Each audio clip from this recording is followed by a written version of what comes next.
40 polyester, 60 wool.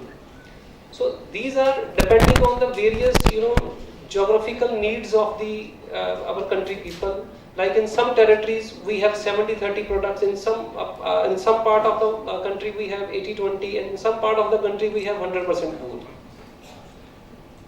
Company is very old and it has a very huge reputation in setting up the trends, and as far as one of the leading manufacturer of the jacketing collection in India.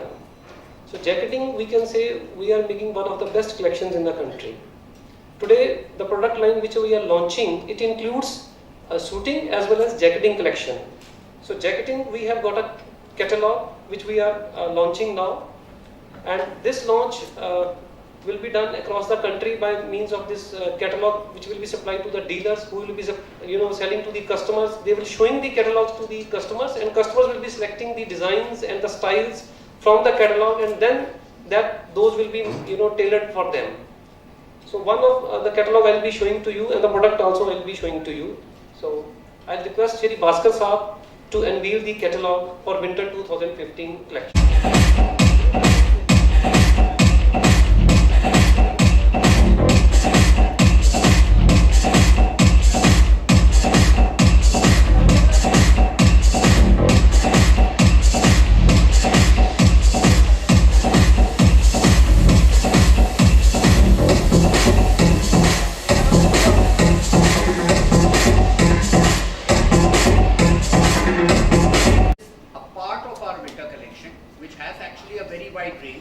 Covering suitings and other applications and fabrics for other applications. But what we have launched right now is actually our jacketing collection. Now jacketing is a thrust area for our company. We are probably India's most established manufacturer of jacketing material, and you will find that we launched a range which covers, as Ravinder also mentioned, for both men and for women. With this increasing trend in working women, there is a huge demand, and it's actually latent demand now growing for specially designed suiting for women. You will find, for example, we've also launched some reversible kind of fabrics, which can be, the reversible nature can be utilized very well by your tailor in making the jacketing, or some designers even actually make it reversible. This is reversible. Like for example that. So one side will be different texture, and the other side will be a different texture. This is called reversible fabric. Of course, most designers would actually land up using this with a portion of the design being seen and a portion of the plain being seen, depending on how competent the designer is. So this is again a thrust area for us. So I just thought I should add this to what What is the demand for jacketing? Sir, what you are saying is a very, very difficult question to answer. And the reason I say that is, even demand for textiles per se is a difficult number, very simply because when you talk about a textile market, you are talking about cottons, you are talking about silks, you are talking about blends, you are talking about polyviscose, you are talking about woolens. So it's a very, very wide range, which is actually an extremely huge market. And then you are that for 50 years. No, I'm just going to come down. And to that you have to also add on, for example, what's the apparel market? Because truly speaking, bulk of the market is now switching to ready-mades, ready-to-wear. So there's a huge swing. This market in India, if I were to take the Indian market, is close to $80-90 billion equivalent, which is huge. But if you come down to what is specifically the wool and the worsted market, that's a much smaller market, and is estimated to be in the range of about 1,000 crores, give or take. That's the wool worsted market. We are one of the companies who's focused almost entirely on wool and worsted. Our big brother, the industry leader, is Raymond, and Raymond actually has a very wide range of fabrics and of ready-to-wear.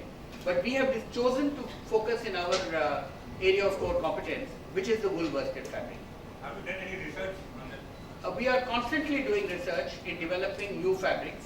The fundamental nature is, for example, conventionally one says you always only dry clean woolens.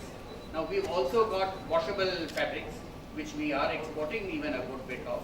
So they go by the number of cycles you can put them into a washing machine, because they are actually wrung, and they put to very, very rigorous washes in a washing machine. There's constant development of new range of fabrics. As I said, yes, we have washables, we have special blends, like you've got things like Lycra going into it, Lycra blends. We have wool, silk blends. You have wool, of course, polywool is a pretty standard fabric already. Then you have light ranges. Then, actually, for example, there is a belief that woolen wear is only for cold climates. In reality, you have blends of wool which are actually very, very user-friendly, even in hot weather like Andhra or Tamil Nadu or any such place, where actually the wool content contributes significantly to the look and feel and to the fall and drape of the fabric. Where do you source the raw material? Sir, almost all the wool, I say almost all the wool actually comes from Australia. There is no good wool anywhere else in the world. You have, of course, things like cashmere, which is a very soft wool, which is a specialized wool, but you would never have 100% cashmere fabric, or you very, very rarely have 100% cashmere fabric. Cashmere type of wool is available in the absolute northern parts of India, leading into Mongolia. But other than that, really good quality wool comes only from Australia, and almost all our wool comes from Australia. So we would import some of it as wool, some of it as wool tops, but it comes in different stages of wool. There could be import duty. Yes, sir. There is idea. But it's not available here, so there's no alternate. If you want wool, good wool, it has to be Australian. For example, Scotland is considered to be a great country for woolen wear, woolen fabrics. The leader in the world is Scotland. The fact is, Scottish wool is coarse, is not good for high quality suiting. It's just that the weather in Scotland and the water in Scotland makes it good to process. So even they would take it from as far away as Australia to Scotland to process some of those really superior